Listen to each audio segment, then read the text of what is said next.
Hello my loves and welcome back to my channel. Today I'm gonna react to MrBallen again because he has a really amazing way to tell stories. I think it's top 3 photos with weird background stories or scary background stories. So grab your snacks, grab your drinks and a partner to watch this with, and let's get into it. Just after midnight on June 17th, 1939, a crowd of people began to form outside of this unremarkable building in Versailles, which is a city in France. The atmosphere in this crowd was electric. They all knew why they were there. They knew what they were about to see, but even still, there was a lot of nervous anticipation.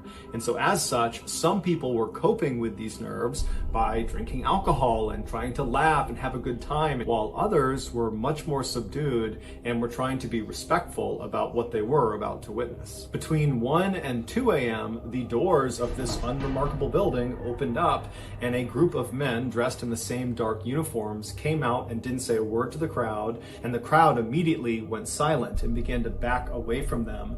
And this group of men, they walked right out in front of this building, and they had lumber and they had tools with them, and they began constructing this kind of strange wooden structure. And so the crowd, they wanted to get up close to see what these guys were doing, but at the same time, they didn't want to get too close. And so as the crowd formed a sort of half moon around these men that were doing the constructing were moving so seamlessly. Like all of them had built this structure dozens of times before, and it was just muscle memory. And so by about 3 a.m., this structure was built, and they placed this large basket next to this structure, and then these men packed up their tools and the remaining pieces of lumber, and they turned around and they went right back inside the doors into the building and were gone. At this point, the crowd had become quite sizable outside of this building, and they were growing kind of restless because they knew now that this structure was built that the next time those doors open, the show is really going to start. This spectacle. Okay, I have a feeling that this spectacle is about to be something so weird. I hope that nobody dies. If you've ever done history in school, high school, you already know that people back then when, burglars or people that went against the law, they've done, bad stuff, they would be hanged. And actually people went to see how those were hanged because it was, like a social thing, like, hey, yeah, what time is it? Oh, shit, Cheryl. It's 4 in the evening. We need to go and see how that guy is gonna get hanged. For real, Jessica, you know what? Let me just tag along. No. It's just, I hope it's not something along those lines because that would be creepy. But, they've made a structure. Maybe they want to be like, like Master Chef, like they're going to pull some, knives and they're going to cook something nice. And maybe Gordon Ramsay is going to make an appearance. Look at this! Look! What the is this? Therefore, it's about to happen. And the crowd all knew that this event couldn't happen if the sun was up. Because if the sun was up and the area was well lit, the press would be able to take pictures and film it. And that's not what officials wanted. They wanted this to happen in the darkness. But for whatever reason, things seemed to be getting delayed inside of this building. And so the crowd was just getting more and more restless. People are getting more and more drunk, and they're getting louder and more disruptive and boisterous. And then around 4:45 a.m., the sun had come up. And so the press was out in full force with their cameras trained at the doors of this building. And so the crowd really at this point is not actually expecting this event to take place, because at this point it just seems totally unlikely. But at 4:50 a.m., those doors swung open, and standing in the threshold was 31-year-old Eugene Weidman, who was a convicted serial killer. His arms were tied behind his back, and the collar of his white shirt had been tucked down inside because they needed his neck to be free and clear because he was about to be beheaded. So the 2 guards on either side of Eugene, they pulled him forward out towards the crowd. So the executioners behind him, all in black, filter out and take up positions alongside the guillotine, which is that wooden structure that had been built earlier in the morning. And so as Eugene is being brought out towards the crowd and everything is getting set up for his execution, the crowd went wild. They were shrieking and howling and laughing and pointing and booing and just generally being completely rambunctious and totally bloodthirsty. Eugene kept his head down. He did not want to look at the crowd, and he did not want to look at the guillotine.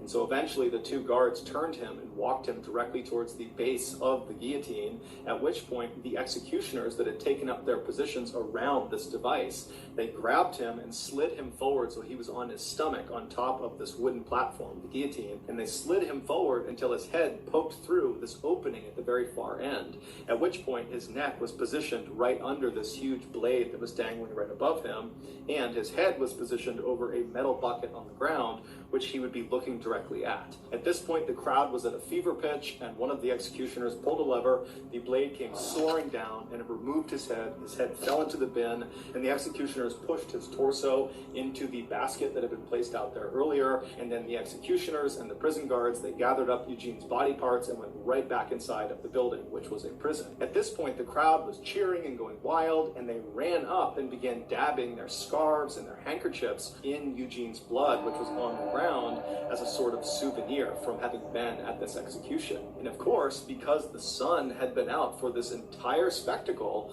all of this had been captured on film. And so later that day, and for the next couple of days, the headlines all over France were about this bloodthirsty crowd that was cheering as this man was beheaded, and it just overall made France look really, really bad. And so French leaders decided that from that point forward, they could no longer do any more public executions. So the guillotine would continue to get used for decades beyond this point, but it was all behind closed doors. Also, random fact about being beheaded by a guillotine: your head, after it's been separated from your body, stays conscious for about 10 to 12 seconds, so they say. And apparently there's been lots of cases where the executioner, after the condemned has had their head removed, will yell the name of the person who has just had their head removed, and that person's head will look over at the person calling to them and will blink or try to mouth words for several seconds before the lack of oxygen kills the brain, and then the head is no longer conscious. Here are some of the more notable pictures that were used in the media from Eugene Weidmann's execution.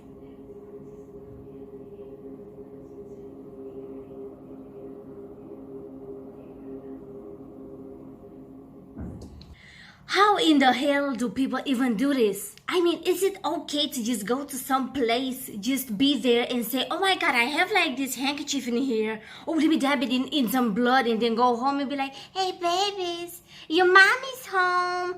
Look what I got, it's a handkerchief with blood. And the kids are gonna go like, yeah, mommy. No, what?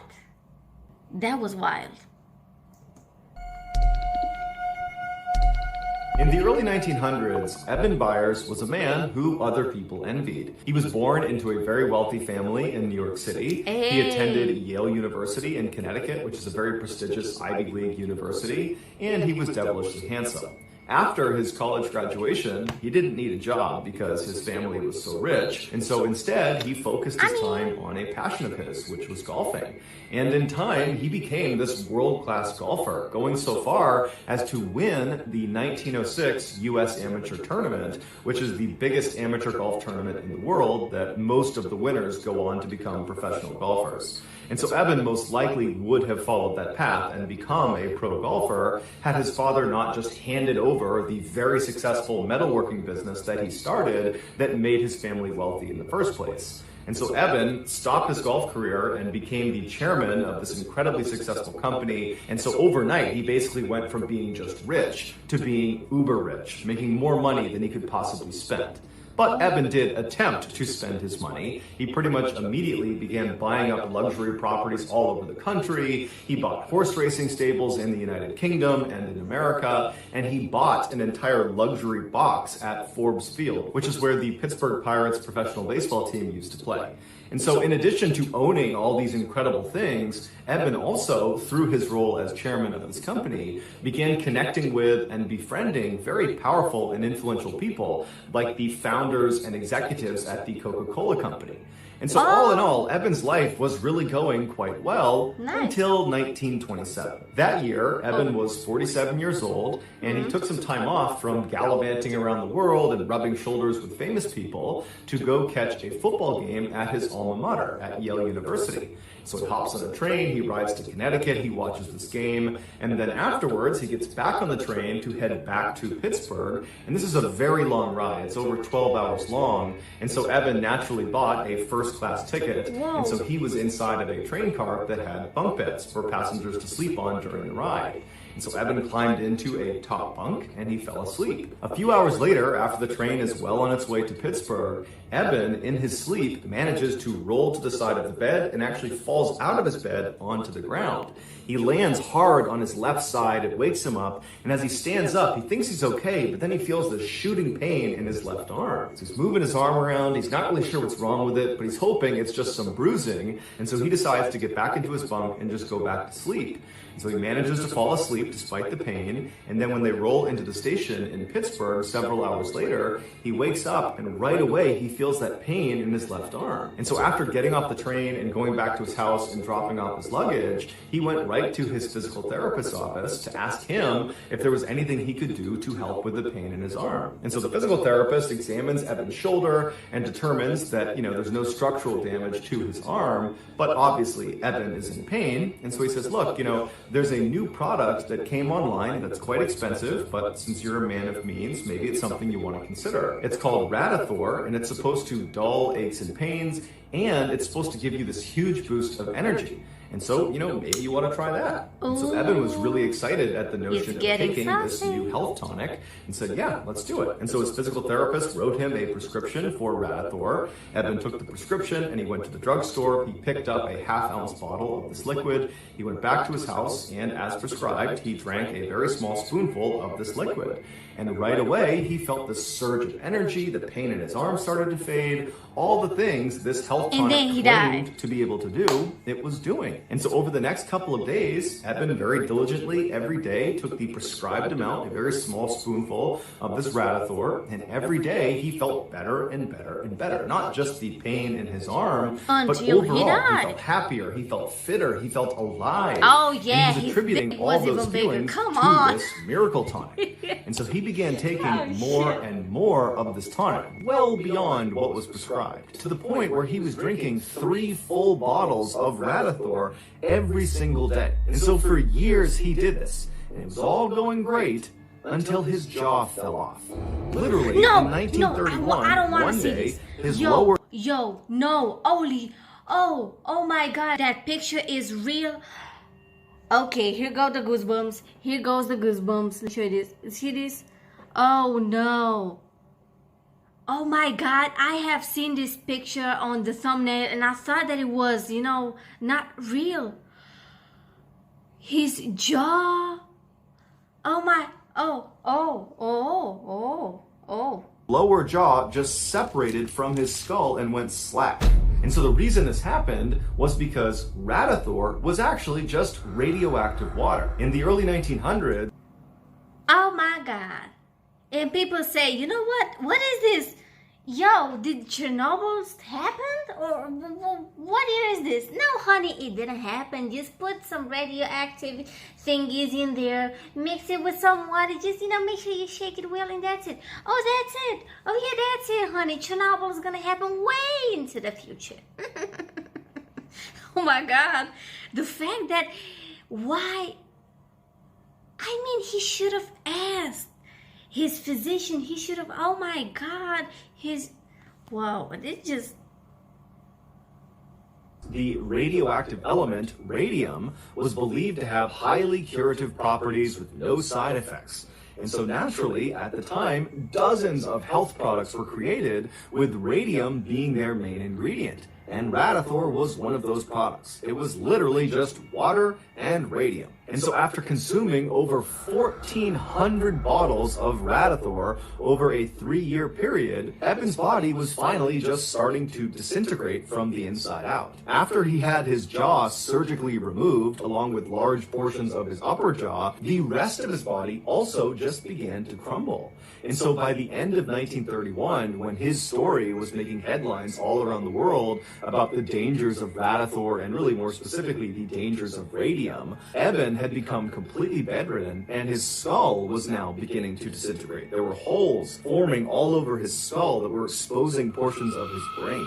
And so by 1932, Eben was dead. Eben was buried in Pittsburgh, and he was buried inside of a lead-lined coffin that was designed to absorb any of the radiation emitting from his bones. And then 30 years after he was buried, so in 1965, scientists actually exhumed his skeleton to see if it was still emitting radiation. And they determined it was still emitting the same levels of radiation as when he died.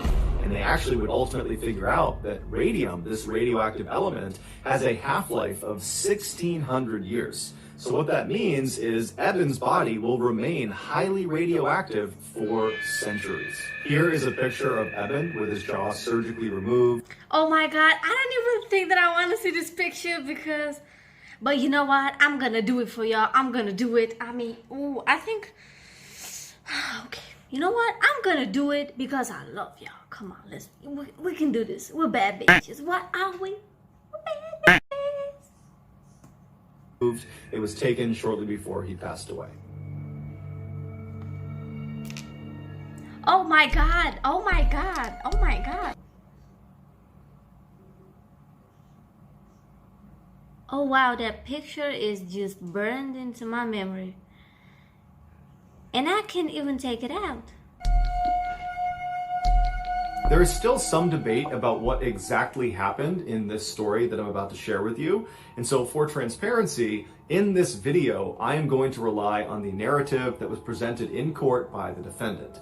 And so with that in mind, here we go. On the afternoon of December 3rd, 2012, a freelance photographer working for the New York Post newspaper named Umar Abbasi was walking down the stairs of the 49th Street subway station in New York City. This very busy station is located only a few blocks away from the very famous Times Square. And so after Umar made his way down to this underground subway station, he walked over to one of the big automated kiosks that looks like an ATM, and he purchased a subway ticket. And then with his ticket, he walked over to the turnstiles. He slid his ticket through the slot, pushed past the turnstiles, and was now standing out on the actual train platform. And from where Umar was standing, this platform basically was like a huge sidewalk that stretched all the way to his right a couple hundred feet and all the way to his left a couple hundred feet.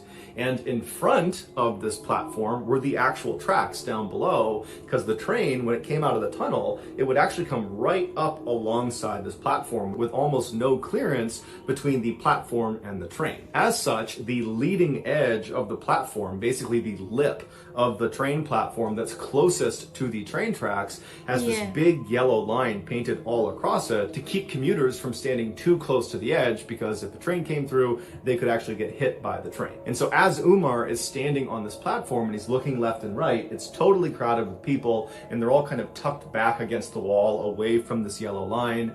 And so Umar decides he's going to turn right and wait at the right end of the platform, just because he saw down at the far end there appeared to be a gap in people, and he figured he could stand right there. And so Umar begins navigating past all of these people on the right side of the platform, and for the most part, everyone he is passing either has their head buried in their phone, or they're listening to music, or both. Because the thing about riding trains, especially trains in busy cities, is none of the commuters want to talk to anybody else. They want to be completely left alone. And so as Umar is walking, everyone was basically doing that. But at some point, he did pass two people that were engaged in a pretty heated conversation. Umar had no idea what they were arguing about, or if they were even arguing at all. He didn't know who these people were, but he took mental note of the fact that two men were kind of bickering with each other. And so he walked past them, didn't give it much of a second thought, and he arrived at a gap in the gaggle of people waiting for the train. And there he just stood well back of the yellow line, where he pulled out his camera and began clicking through the images he had taken earlier in the day at an earlier photo shoot. And so as he's clicking through these pictures,